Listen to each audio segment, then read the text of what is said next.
A subgroup of the American Society of Plastic Surgeons known as the Fat Graft Task Force recently met for a full review of the evidence and determined that, they determined that there are still a lot of unanswered questions about injecting fat into a breast for cosmetic reasons.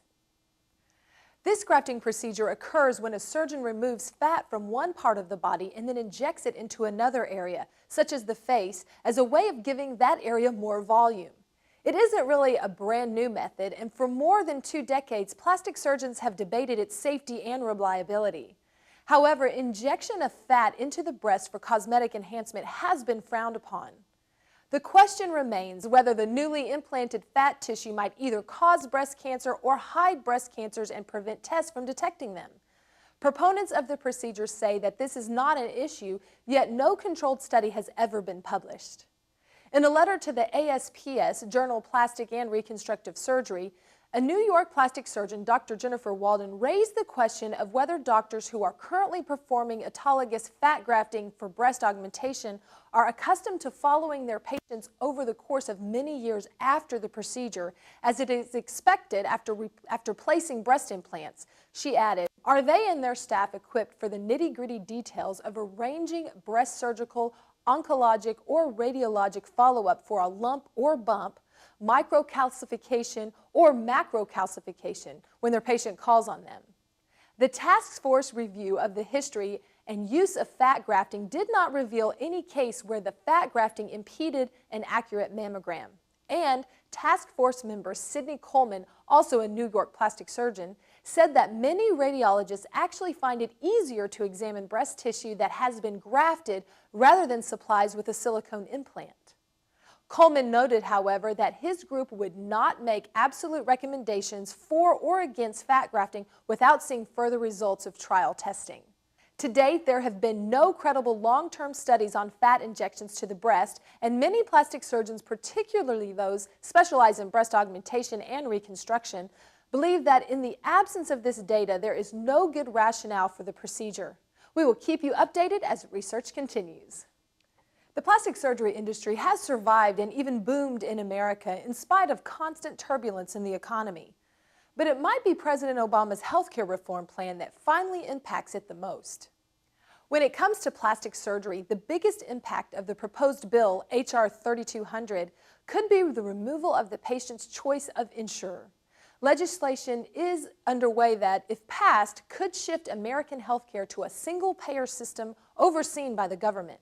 And the effects of this new plan could be detrimental to someone seeking plastic surgery for reconstruction rather than something cosmetic.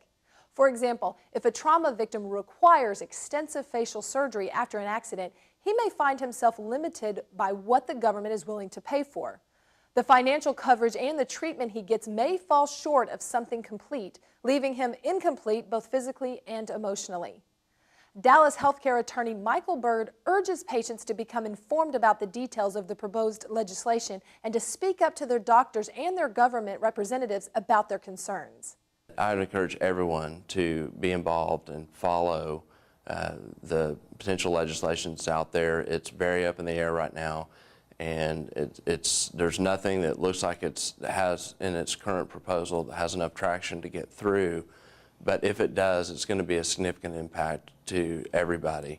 It's going to impact potentially your costs on cosmetic procedures. It's going to alter the business of a plastic surgery practice significantly, and you can only assume that that is going to be reflected to the patients in a way of increased costs. I think the biggest concern is that this thing is getting pushed through quickly, and that many of the patients and doctors are not aware of the potential legislation. The healthcare attorney also noted that increased patient costs, shifts in the industry's business practices, and new benefits policies pertaining to cosmetic surgeons and their employees are some other possible effects if the administration adopts the proposed legislation in its current form. Doctors absolutely need to get educated, and they need to get involved with their societies and with their representatives. This is going to have a dramatic impact on their provision of health care or medical services, and it's also going to impact the business. Their employees are now going to be subject to the same rules that any other businesses out there in the form of benefits and health care that you have to provide. We actually have recently just published a paper that can have some key points to what's going on that's available for both patients and the doctors to review.